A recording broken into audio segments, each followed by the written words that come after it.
Hey everyone, welcome to my channel and on my journey to financial freedom through trading small caps. I believe today is day 8. It's a small red day. As you can see, I only took one trade. It was on this setup right here, this bull flag setup, and it didn't work. I got in up here, didn't work out, so I sold for a loss down in this area. So this stock, GMM, was really the only thing that was really moving well today. We had like a couple other things pop, but that was really it. So that was my trade, small red day.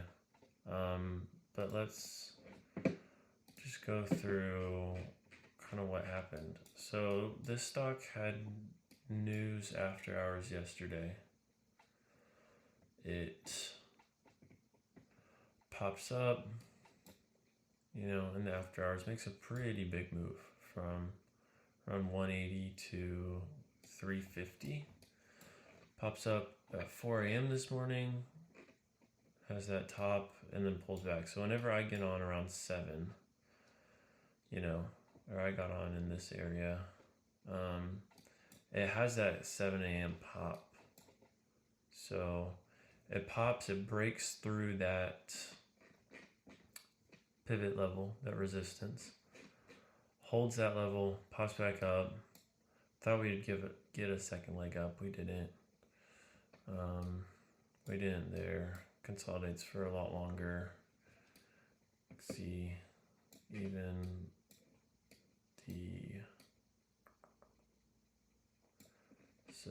the 5-minute chart had a really long consolidation here.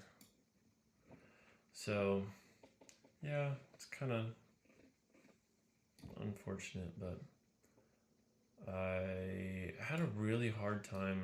Like, I wanted to get in here, right here, and then it pops and comes all the way back down, pops below 4, pulls back up, pulls right back to that 4 level. I mean, I really should have hit it here on this, maybe you could call this the ABCD pattern, or inverted head and shoulders, maybe kind of small. Maybe you can see it better here on the 10-second chart. So it kind of pops up, pulls back to that 4 pivot level, has a really strong,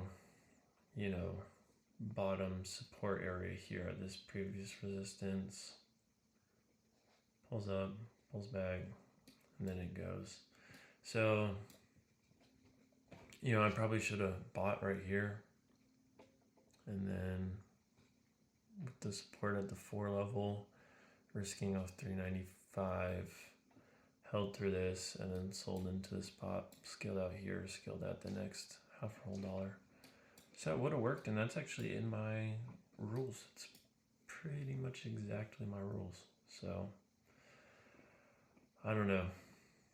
It's tough on my confidence to miss all these moves, and then I take the one here, it doesn't work out, and then the rest of this price action over here is just chop. It randomly pops back up.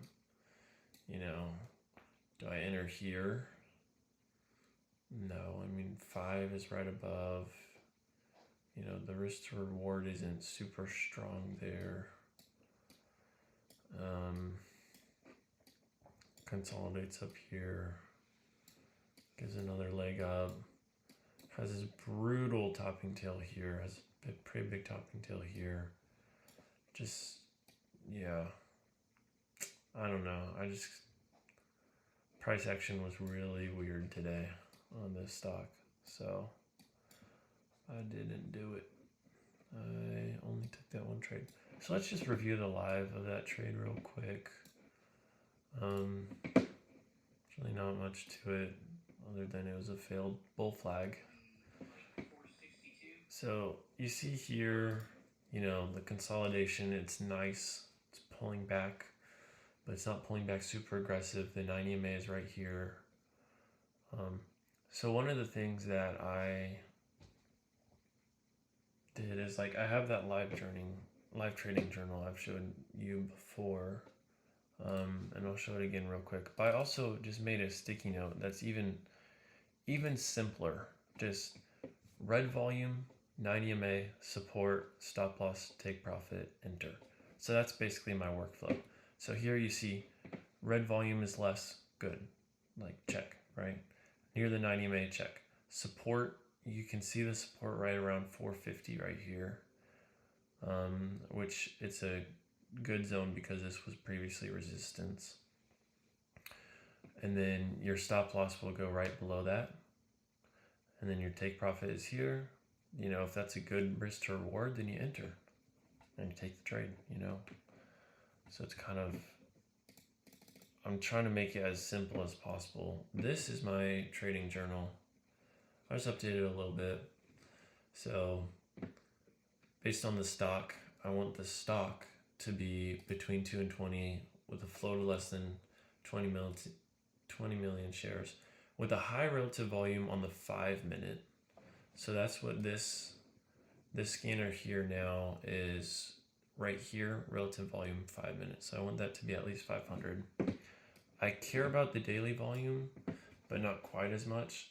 So volume in total should be around 100, should be up at least 10%, should be top 5 gainers, or at least obvious.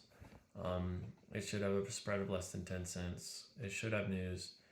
And then whenever I go through this, like that red volume, 90 MA, support, stop loss, take profit, enter is just a simplified version of this, of all of this, right? So that's just like, I'll fill this out after I take the trade, or maybe I'll do these checks if it's a 1 minute. But the most important is that the red volume, there needs to be at least one red candle and the volume needs to be less than the green. It needs to be near the 90 MA. It needs to be showing support at the bottom, which in this trade we got as those kind of bottoming tails here. You'll see it in a second.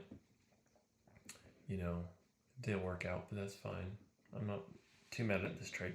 I probably could have entered down here with a much tighter stop. You know, that's something I'm working on. But I need to learn that because that's a little bit different than just entering on the candle over candle high right here. So yeah, this is my trading journal. This resource will be in the Whop community. You can check that out in the description of this video. So yeah, let's just watch this. So red volume is good, 90 MA is close. It's acting as support.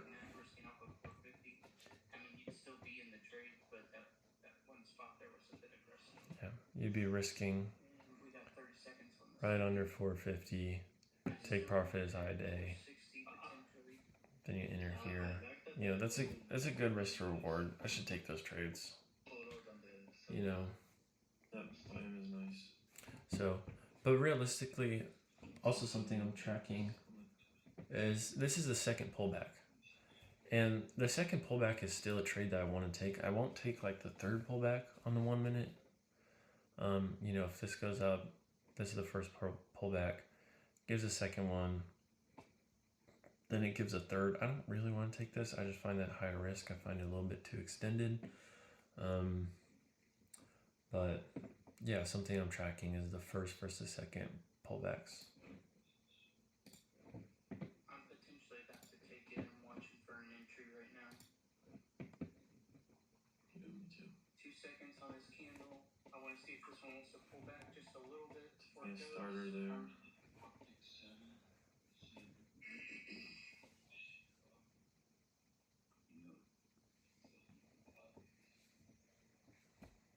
I took it there at 461, risking off of 450.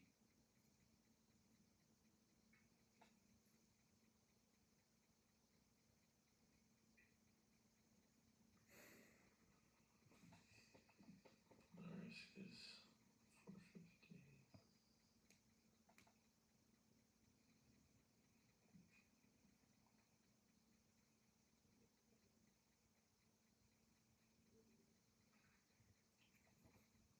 And I'm considering getting out. It looks like buyer stepped down. I just don't blame him. knocking now. Yeah. But buyers were up higher. That's why you got those bottom legs. So I was in a little too high there. Yeah, me too. I was at 6. It's gonna break. I don't know if it's gonna spring here. I was at 464. Although I punched it at 460, it gave me Yeah, so I got in there for the break. As I said, for the break, it doesn't work. Cut it right around the low. I might have cut it a little bit too late. I was waiting for it to break below 450 on the bid, just because that's a psychological level of support. I wanted to give it a little bit of wiggle room. But yeah, I mean, I don't know. Like, I don't want to just keep changing my system or keep making all these altercations and then getting confused on like what my system is, because the first and second pullbacks, whether it be on the 1 minute or on the 10-second chart, I mean, they do work. There's definitely profit to be had in those areas if you do it the right way. So I don't want to change that at all. But I do kind of want to be more aware of these support levels. Like right here, this level of support at 4. I probably should have taken it right around here. I probably should have taken this trade here, or maybe in this candle. Maybe anticipating that break. And I should have held through this drawdown and sold into high day and then sold into 5, which would be the next half a whole dollar. Right? So, you live and you learn, but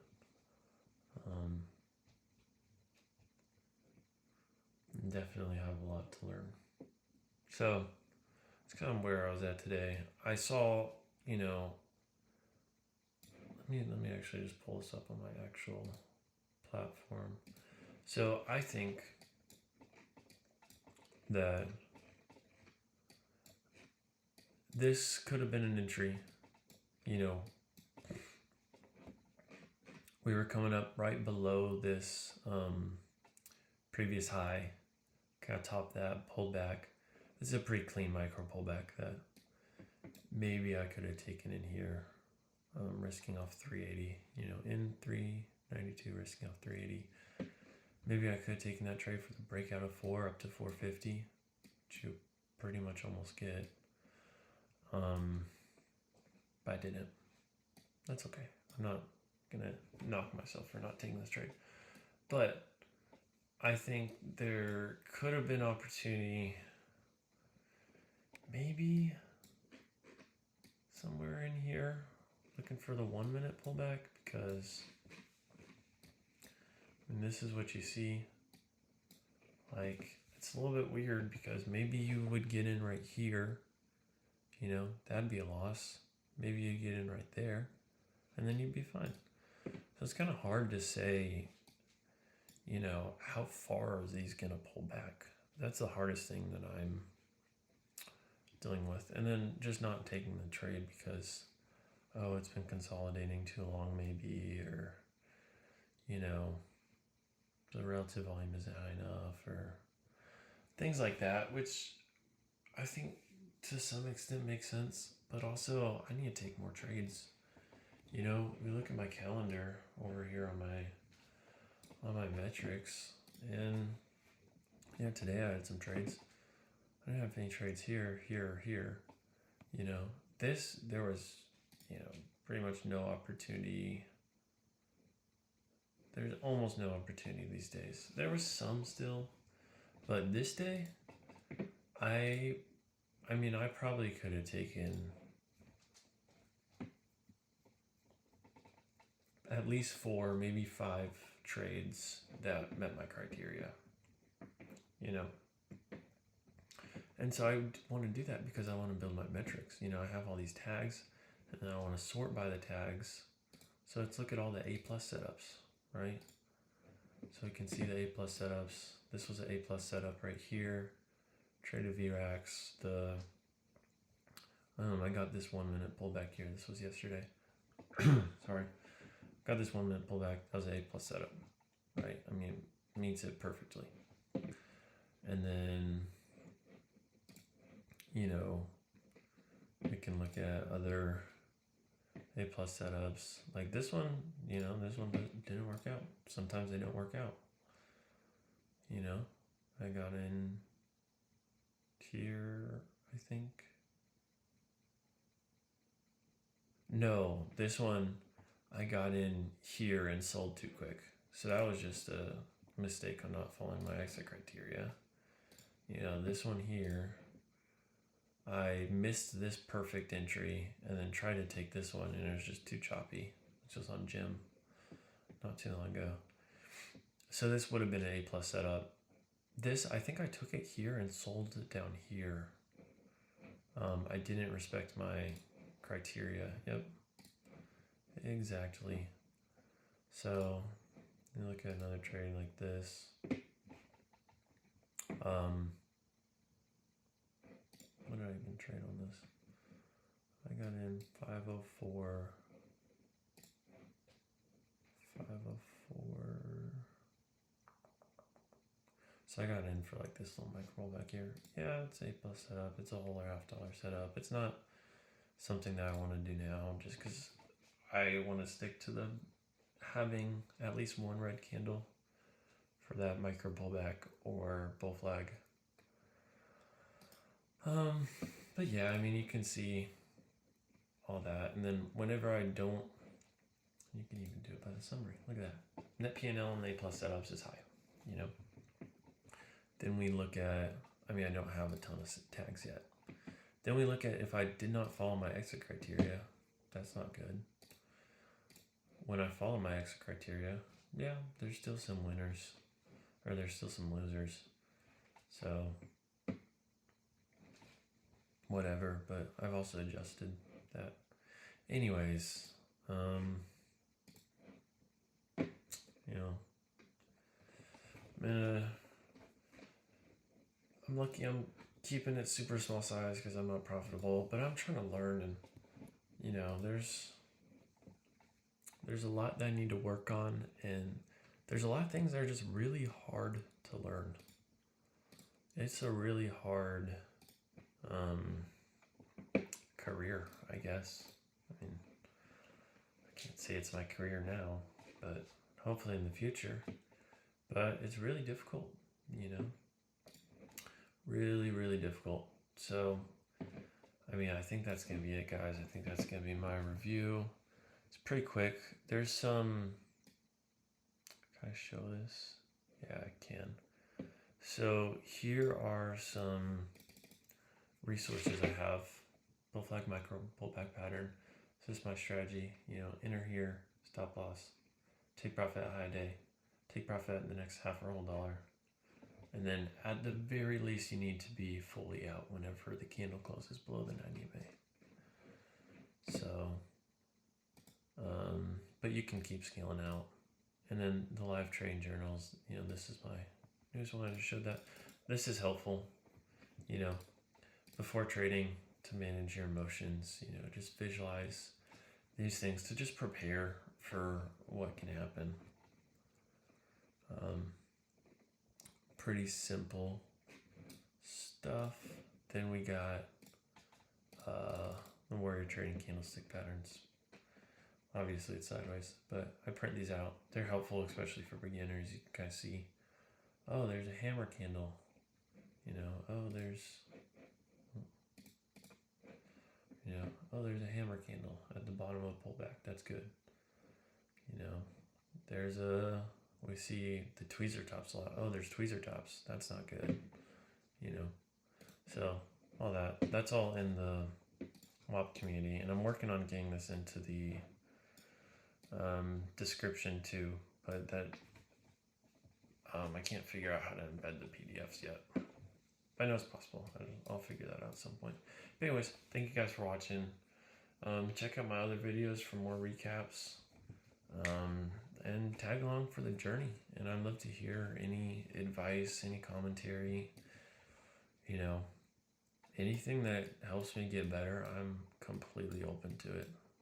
I'm not gonna, you're not gonna hurt my feelings. But I really do appreciate all the people tuning in and leaving comments and, encouragement and constructive criticism. I really appreciate it, guys. So, as always, day trading is risky. I am not profitable. As you can see, I'll be completely transparent about my journey. Manage your risk in a simulator before ever putting real money on the line. And whenever you transition to real money, stay super small size. And this is not a get-rich-quick scheme. This is very difficult.